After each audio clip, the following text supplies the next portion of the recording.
এটা হাতে দেখে বুঝতে পারছেন আমরা কোথায় যাচ্ছি। বেশি কষ্ট নেই, এগুলো পোড়াতে বেশি কষ্ট নেই। হালকা পাতলা গুলো গুছিয়ে নিতে হবে, এখন গুছিয়ে না নিলে সময় তো কিন্তু হয়ে যাচ্ছে 12টা বেজে যাচ্ছে। শহরে গরম পড়ে গেলেও গ্রামে কিন্তু এখনো মাগরিবের পরে দুধটা রান্না হয়ে গিয়েছে। এবার আমি সেমাইয়ের ভিতর দিয়ে দিলাম।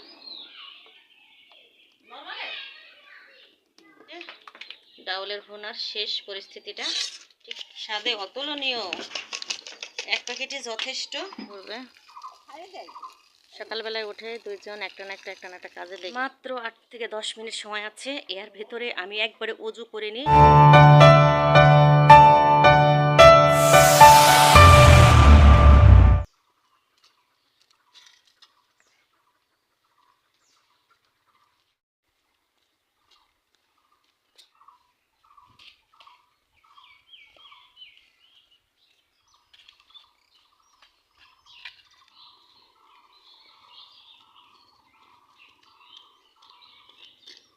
এটা হাতে দেখে বুঝতে পারছেন আমরা কোথায় যাচ্ছি।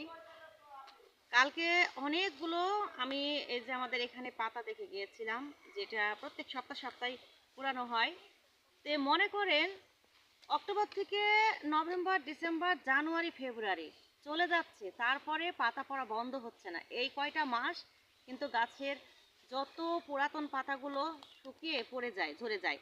আর তারপরে মনে করেন যে নতুন পাতা গজায়। দেখি ফেব্রুয়ারি তো শেষ হয়ে যাচ্ছে, মার্চ পর্যন্ত কি থাকে নাকি। এত পাতা পড়ছে, বুঝতে পারছেন, মানুষ কিন্তু কুড়িয়ে মানেই পারছে না। আর যেহেতু এটা আমাদের নিজেদের জায়গা, নিজেদের ভাবলাম যে অনেকগুলো পাতা ভরে বস্তায় করে ভরে রেখে দিলে আমারই সুবিধা হবে। আর একসময় বর্ষার সময় এগুলো কাজে লাগে। অনেক সময় গ্যাসের যে পরিমাণ দাম হয়েছে, আর কারেন্টের বিল তো জানেনই, প্রায় জিনিসেরই কারেন্টের থেকে আমি করি। সব কিছু আমি আপনাদের সাথে মানে শেয়ার করি না, কারণ গ্যাসের যে অবস্থা বুঝতে পারছেন, কারেন্টেরও প্রচুর পরিমাণ বিল আসে। তো তার জন্য আমি ভাবি যে আশপাশ থেকে তো আমাদের নিজেদের জায়গার পরে পড়ে নষ্টই হবে, বৃষ্টি আসলে সব পচে যাবে। তার জন্য কুড়িয়ে আমি একটু রেখে দিতে চাচ্ছি বস্তায় করে। প্রত্যেকটা সপ্তাহে 4-5 বস্তা করে হয়। আর আমি প্রতিদিনই তো যখন ধরেন যে একটু রান্না বান্নায় আমি 1 বস্তা করে কুড়িয়ে রাখি, কারণ এখন এগুলো পোড়ালে ভবিষ্যতে মনে করেন যে আমার ভালো ভালো লাকড়িগুলো থাকবে, যখন বৃষ্টি হবে এই সময়তে আমার খুবই সুবিধা হবে। যে হয়তো আপনারা ভাববেন যে পাতা কুড়াচ্ছে কি কুড়াচ্ছে, এটা ভাববেন না। কেন বুঝতে পারছেন, গ্রামে এই জিনিসটা এখন কমন। এই যে তামাক আছে, তামাকের পাতাগুলো, সেই তামাকগুলো পোড়ানোর জন্য এই পাতাগুলো ভরে তারা মানে গোডাউনের মতো রেখে দেবে। ঠিক আছে, মানুষের লাকড়ির এতটা দাম হয়ে গিয়েছে। আমাদের যেহেতু আমাদের নিজেদের জায়গা, কারো কিছু বলার নেই। এই পুরো বাগান ধরেন আমাদের 14 গোষ্ঠী, মানে আমাদের চাচাদের, আমাদের, তাই আমাদের নিজেদের জায়গায় যেটা আমি এখন কুড়াবো সেটা আমাদের নিজেদের জায়গা, তাই কারো কোনো কিছু বলার নেই। তাই আমরা এখন কুড়িয়ে রাখলে খুবই ভালো হয়। এটা অন্য কিছু মানে ভাববেন না, কারণ আমাদের বাড়ির পাশে যেহেতু আমরা কুড়াতেই পারি, রাখতেই পারি, এটা কোনো ব্যাপার না। একটা দৃশ্য দেখায়, দেখতে পাচ্ছেন এই যে একটা একটা করে পাতা কিন্তু ঝরে ঝরে পড়ছে। আর দেখুন রাস্তার পাশে কতগুলো, দেখতেই পাচ্ছেন এই যে এই যে পাশটা আমার এক চাচার, আর ওই যে ওইটা হচ্ছে আমাদের আমাদের বাঁশের ঝাড়। আর এই পাশ দিয়ে ওই যে কর্নারে এই পিছনে দেখছেন এগুলো আমাদের ঝাড়। আর এই যে সামনে যেটা, এটা হলো আমার আরেক চাচার ঝাড়। মানে এভাবে আমাদের পুরো বংশের ঝাড়গুলো, সেখানে যে যেমন পারে যখন ইচ্ছে তখন কুড়িয়ে রেখে দেয়। ওই যে একজন ওই পাশে কুড়াচ্ছে, শব্দ শুনতেই পাচ্ছেন, আমার বড় চাচি। তো এই যে এগুলো আমি রাস্তার উপরে কুড়িয়ে রেখে যাব, গিয়ে কালকে বস্তা করে ভরে আব্বা আম্মাকে সঙ্গে নিয়ে বস্তা করে ভরে নেব। আম্মার শরীরটা খুবই খারাপ, আম্মা ক্লিনিকে আছে এখন, ওই যে একটু এক্সরে করবে গিয়েছে সেখানে। আর এই যে দেখুন এই পাশটাতে কি পরিমাণ পাতা পড়ে আছে, আর এই পাতা এত সুন্দর জলে বলে বোঝানো যাবে না। এটাতে খারাপ কিছুই না, বুঝতে পারছেন, যে যেহেতু 3 বেলা রান্না করা লাগে, 3 বেলা রান্নায় যে কি পরিমাণ লাকড়ি লাগে বলে বোঝাতে পারবো না। এই যে এই মেহরুনের বাগানটা দেখছেন, এই বাগানটা আমার কাকার, ওই বাগানটা আমার বড় কাকার। আর এই যে বাঁশের ঝাড় পুরোটাই এখানে আমার 2 চাচার আছে, আমাদের আছে। এই মানে এই চাচার এই বাঁশের ঝাড়ের ভিতর দূর দূরান্ত থেকে মনে করেন যে এটা আমাদের পুরো নিজেদের এরিয়া। তাই আমাদের কোনো পাতা পড়তে, দেখুন কিভাবে পাতাগুলো পড়ছে ঝরে ঝরে। এই যে দেখুন ঝরে ঝরে কত সুন্দর করে পাতাগুলো পড়ছে, এই যে দেখতেই পাচ্ছেন। এই যে প্রতিদিন এগুলো পাতাগুলো পড়তে পড়তে দেখতেও যেন অসাধারণ লাগে। আর ঝিরঝিরে একটা বাতাস দেখুন কি যে মধুর লাগে। গরমের সময় জায়গাগুলো আসলে দাঁড়িয়ে থাকলে যেন ঘুমিয়ে পড়বেন আপনি, এত সুন্দর। আর এই যে দেখুন আমাদের মুরগিগুলো কোথায় এসেছে, এই যে ওই যে একটা মোরগটা, এই মুরগিটা কোথায় এসেছে। তো চলুন বেশি সময় নষ্ট করব না, কারণ আবার রোজার মাস, ইফতারি সব কিছু জোগাড় জানতি করতে হবে।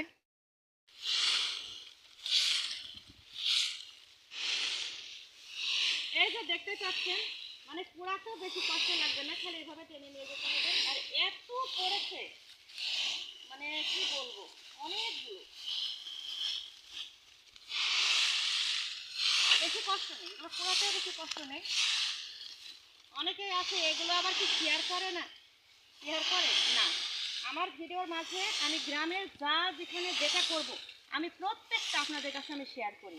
এখানে লজ্জার কিছু নেই, কারণ প্রত্যেকটা গ্রামে যেগুলো ঘটে, প্রত্যেকটা গ্রামে কিন্তু এই সমস্ত জিনিসগুলো প্রত্যেকটা গৃহিণীরা করে। তো এটা কোনো বিষয় না, ঠিক আছে, মানুষ হয়তো অন্য কিছু মনে করতে পারে, তবে আমি এটা মানে খারাপ কিছু দেখি না। এই যে দেখুন কতগুলো আমি এই যে কুড়িয়ে ফেলেছি, একদম মানে সামনাসামনি খালি কুড়িয়ে নিতে হবে, দেখতেই পাচ্ছেন।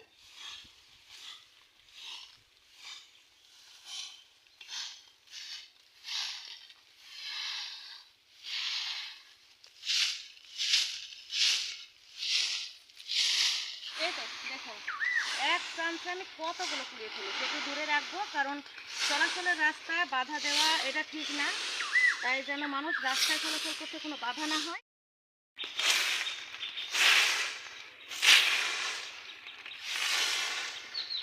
ও, এই যে বললো, বুকে একটা কিছু করতে হবে, স্বাস্থ্য একটা সমস্যা সেই জন্য। এটা দেখতে পাচ্ছেন, রাস্তার উপরে আমি কিন্তু ৬-৭ জায়গাতে গুছিয়ে নিয়েছি অফ ক্যামেরায়, আর এই যে নিচের এগুলো গুছিয়ে নিলাম। কতগুলো পাতা দেখতে পেয়েছেন, আর কি মচ করছে, জাল দিতে খুবই ভালো লাগে। আস্তে আস্তে গুছিয়ে নিলাম, আধা ঘন্টার মধ্যে কিন্তু সব গুছিয়ে নিয়েছি। আর একটু আছে, গুছিয়ে চলে যাবো বাসায়, কারণ রোজার মাস।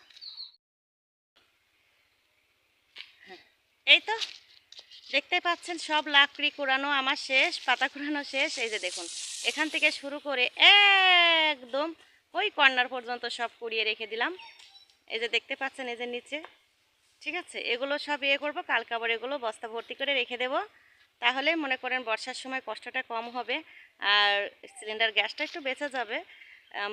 প্রতি মাসে তো সিলিন্ডার কিনা যায় না, তাই যে কোনোভাবেই সব কিছুই বাঁচিয়ে রাখতে হয়।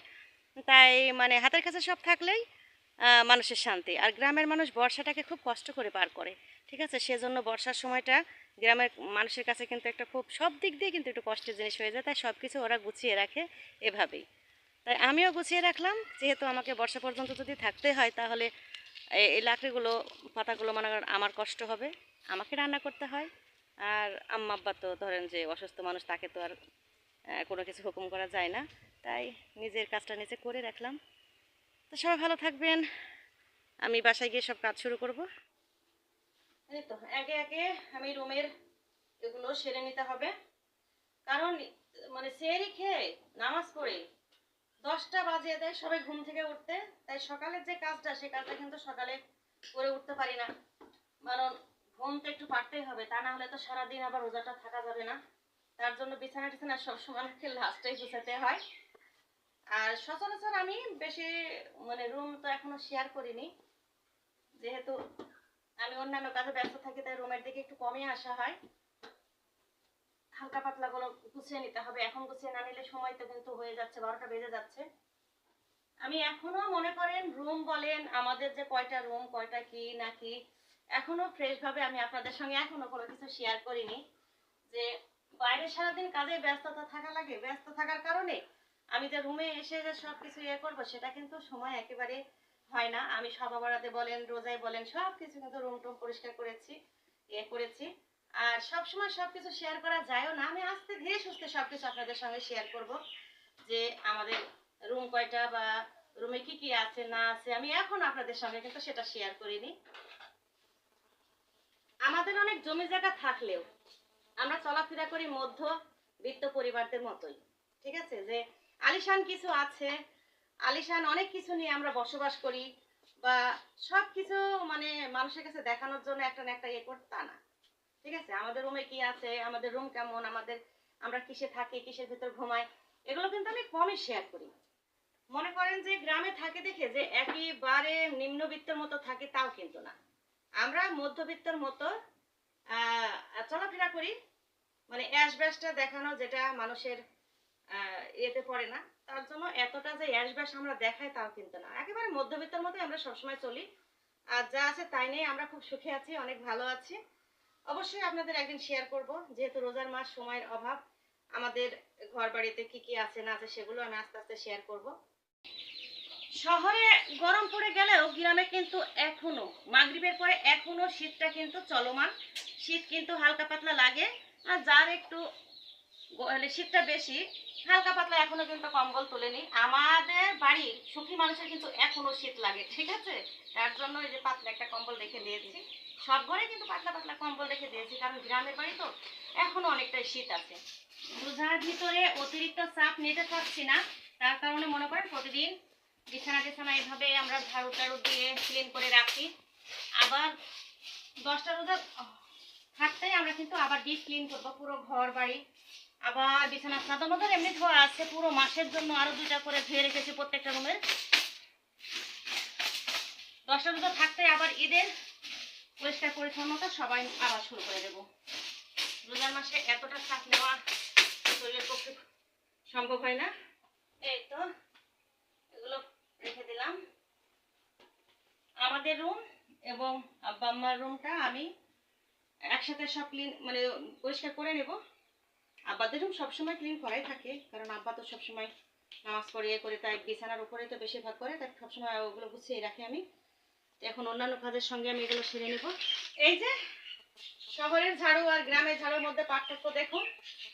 ওই ফুলের ঝাড়ুতে এই সমস্ত জায়গাতে যতই চেষ্টা করি না কেন বালিটা আগানো যায় না, কারণ 24 ঘন্টা রাস্তার ধুলামোলা আসে। তার জন্য এই ঝাড়ুটা গ্রামের জন্য খুবই বেস্ট, একদম বেস্ট একটা ঝাড়ু। তাই আমি ঝাড়ুটা দিয়ে নিই। ঝাড়ু দিয়ে আজকে আর মোছামুছি করবো না, কালকে মোছামুছি হয়েছে। প্রতিদিন মোছামুছি করতে গেলে জান বেরিয়ে যাবে।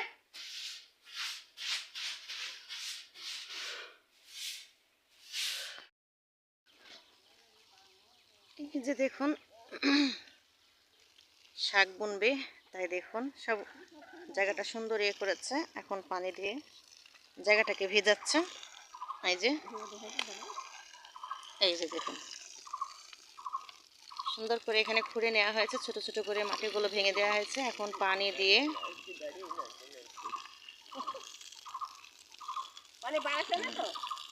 চারিদিকটা, যে পাশে দিয়ে খুঁটি পোতা হচ্ছে চারিদিকটা দিয়ে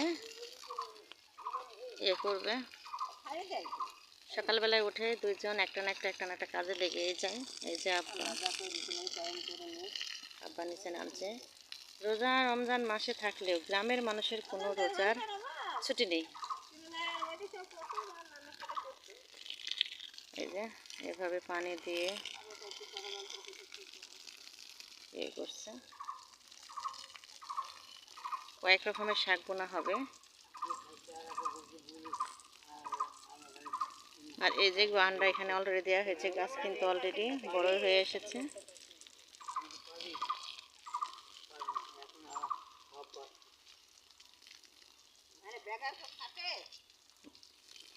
এভাবেই শাকগুলো বোনা হলে সুন্দর করে, আর যে জায়গায় জায়গায় অর্ধেক অর্ধেক করে যে এভাবে বোনা হচ্ছে, জায়গাটা আরও খোঁড়া হবে। এ পাশটা দিয়ে সম্পূর্ণ লাইন করেই কিন্তু খুঁড়ে শাক বোনা হবে। আশেপাশে একটু বাড়ির জায়গা খালি থাকলে একটু শাক সবজি না হলেও কিন্তু হয় না, সবসময় বাজারে আসা বসে থাকলেও হয় না।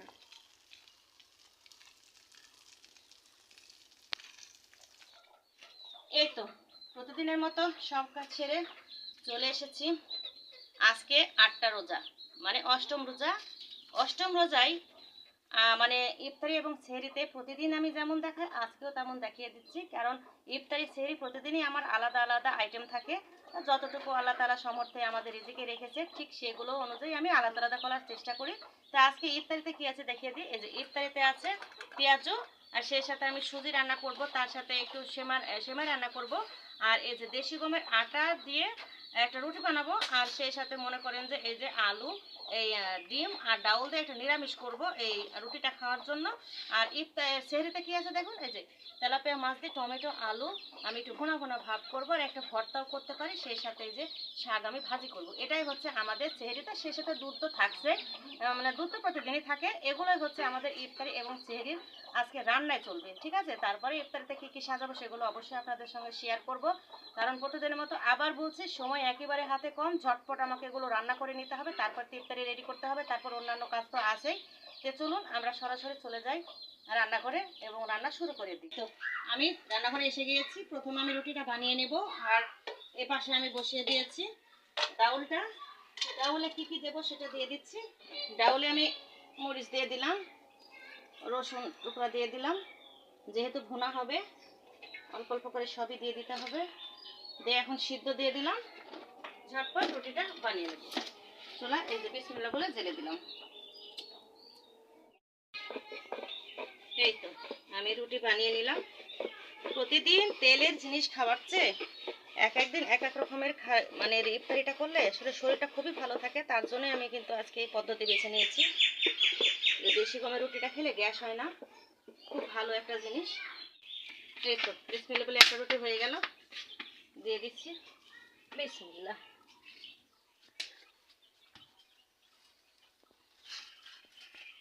এই যে একে একে ঝটপট এই যে ফুলকো রুটি এভাবে হয়ে যাবে খুব তাড়াতাড়ি, সময় একেবারে কম। রুটি নেই বা তুমি বললাম যে কতবার রোজা আছে, এটা কেমন করে কথা? সব থেকে বড় রোজাদার। তো আমার ভালো লাগলো না যে এমনি রোজা থাকি।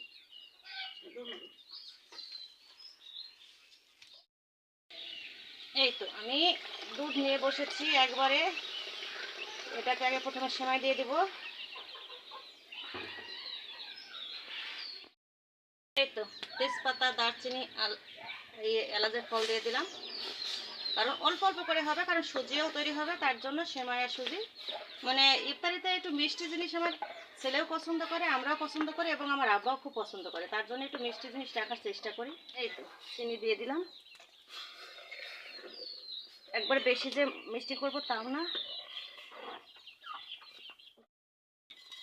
তাই দুধ থেকে রান্না করে নিলেই কিন্তু লাস্টের সময় সুন্দরভাবে হয়ে যাবে। এই যে দিয়ে দিলাম, আমি সাজিয়ে নিলাম।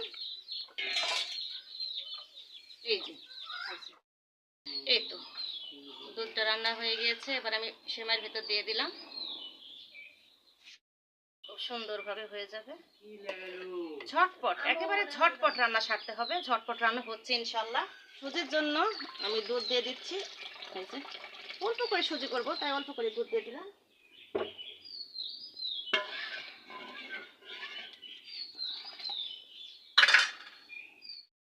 এই যে সুজির জন্য দিয়ে দিলাম একটা তেজপাতা কেটে নিয়েছি, একটা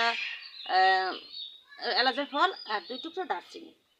ইফতারিতে তো বেশি কিছু লাগে না, অল্প অল্প অল্প হলেই হবে, কারণ ইফতারিতে খাওয়া তো, আমরা তো অন্য সময় খাওয়ার সময় নেই, কারণ বাসার সবাই রোজা, শুধু আমার মেয়ে বাদে, তার জন্য অল্প অল্প রেখে সবই খেয়ে ফেলতে হবে। এই তো দুধ অলরেডি ফুটে এসেছে, এবার আমি কিন্তু দিয়ে দেবো চিনিটা। চিনিটা একটু মিষ্টি হালকা কমই রাখবো। এই যে সুজি একেবারে পিওর সুজি, একেবারে ফ্রেশ, বড় বড় দানা, এখানে প্রাণের সুজি, এটা খুবই ভালো লাগে। বড় বড় দানা সুজিটা হলে এমনিতেই ভালো লাগে খেতে। এই তো হয়ে গিয়েছে, এবার আমি সুজিটা অল্প অল্প করে দেবো আর নাড়বো। এই যে ঠিক এমনভাবে দিতে হবে, নাড়তে হবে। হ্যাঁ এভাবে দিতে হবে, নাড়তে হবে যতটুকু হয়, যেহেতু আমি অল্প করে বানাতে চাচ্ছি, বেশি বানাবো না।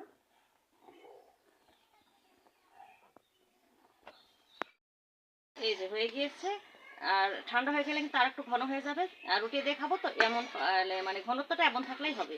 এবার আমি নামিয়ে ফেলবো।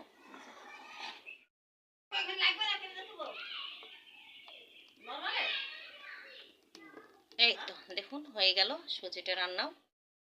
এই যে দেখুন এপাশে কিন্তু আমার ডাউলটা সেদ্ধ হয়ে গিয়েছে, এবার আমি ঘন্ট করে নেব। এটা কিন্তু বেশি ঘন্ট করব না, আধা ঘন্টা মতো, কারণ ভুনা হবে তো, ডিম দিয়ে ভুনা করব, তার জন্য আধা ঘন্টা করব আমি।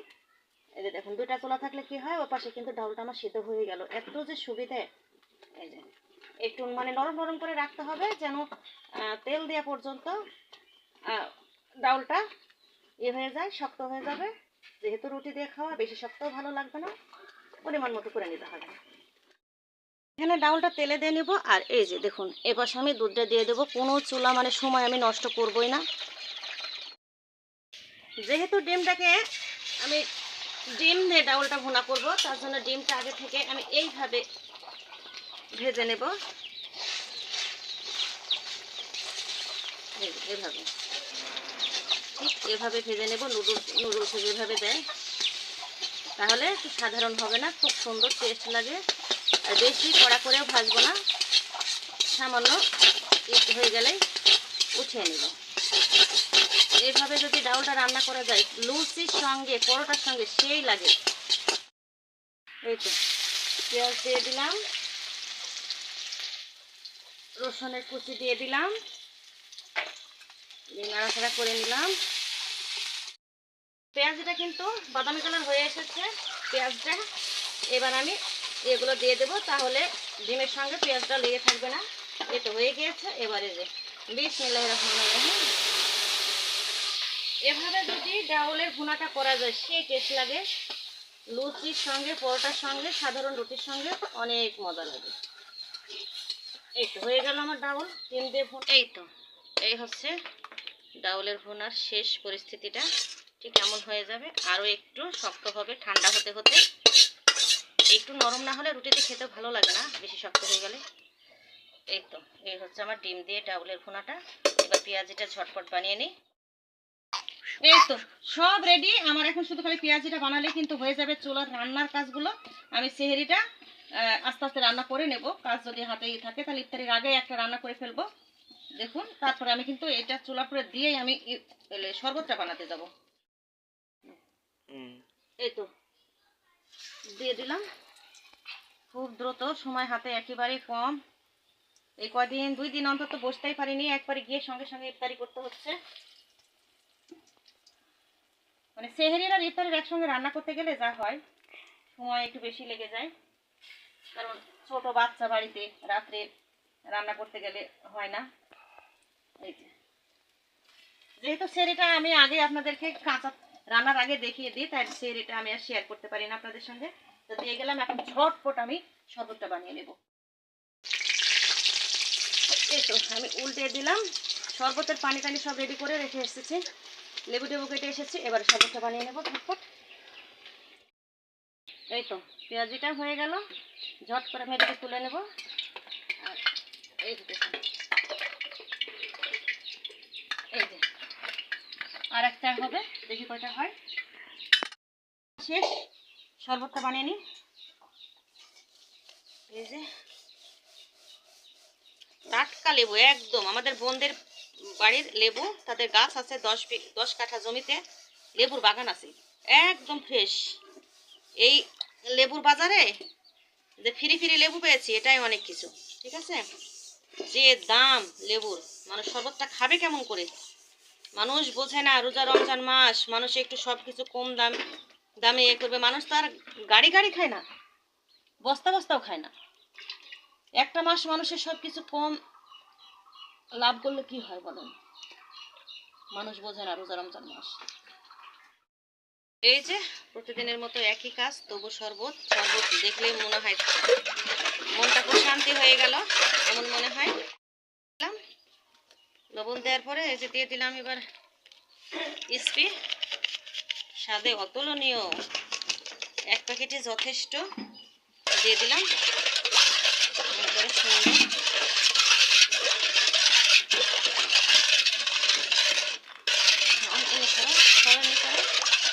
এই যে এবার দিয়ে দিলাম তোকমা আর ইসবগুল। আমি এক জায়গায় ভেজে দিয়েছি, আলাদা করে ভেজালে সময় নষ্ট অনর্থ। দিয়ে দিলাম এই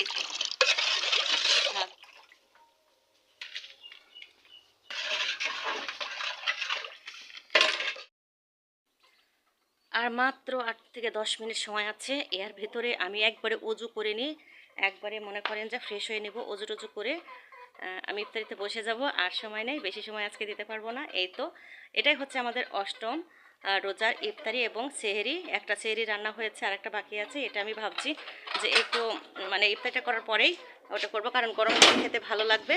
তাই মাজা ধরে গিয়েছে, আমি একটুও সময় লস করবো না, আজকে আর সেই সময়টা নেই। তো সবাই অষ্টম দিনে রোজাটা কার কেমন কাটলো অবশ্যই আমাকে কমেন্টস করে জানাবেন। সবাই ভালো থাকবেন, সুস্থ থাকবেন। আজকে আর বেশিক্ষণ আমি সময় দিতে পারলাম না। আল্লাহ হাফিজ, আসসালামু আলাইকুম।